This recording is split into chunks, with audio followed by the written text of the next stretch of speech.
বিশ্বকাপের ইতিহাসে এমন দৃশ্য খুব কমই দেখা গেছে। টাইব্রেকার মানেই ছিল জার্মানির আত্মবিশ্বাস, জার্মানির নিখুঁততা। কিন্তু 2026 বিশ্বকাপে সেই অটুট বিশ্বাসই ভেঙে চুরমার হয়ে গেল। শুধু বিশ্বকাপ থেকেই বিদায় নয়, ভেঙে গেল টানা 44 বছরের এক অবিশ্বাস্য রেকর্ড। প্যারাগুয়ের বিপক্ষে শেষ 32 ম্যাচের নির্ধারিত সময় অতিক্রম করে লড়াই শেষ হয় টাইব্রেকারে। সবাই ভেবেছিল পেনাল্টি শুট আউট মানে জার্মানির জয়, কারণ ইতিহাস তো সেটাই বলে। কিন্তু যা ঘটলো তা যেন কেউ কল্পনাও করেনি।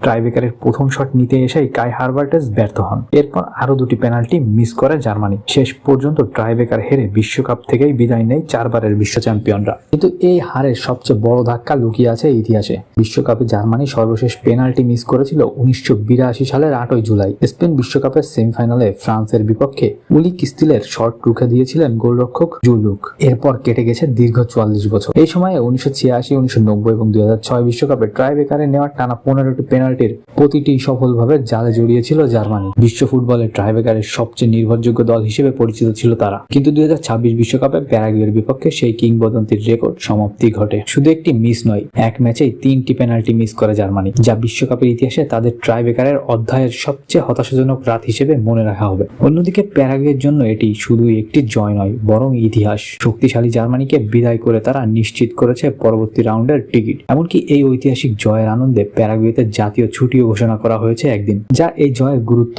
আরো ভালোভাবে তুলে ধরে। ফুটবল আবারও প্রমাণ করলো, ইতিহাস, পরিসংখ্যান কিংবা অতীতের রেকর্ড কোনো কিছুই মাঠে নিশ্চিত জয়ের নিশ্চয়তা দেয় না। 90 মিনিট কিংবা টাইব্রেকারের কয়েকটি শট সবকিছুই বদলে দিতে পারে। আপনার মতে জার্মানির এই বিদায় কি 2026 বিশ্বকাপের সবচেয়ে বড় ঘটনা, নাকি সামনে আরো বড় চমক অপেক্ষা করছে? কমেন্টে আপনার মতামত জানান। আর বিশ্বকাপের সব খবর, বিশ্লেষণ ও এক্সক্লুসিভ আপডেট পেতে চ্যানেলের সাথে যুক্ত থাকবেন। Thank you.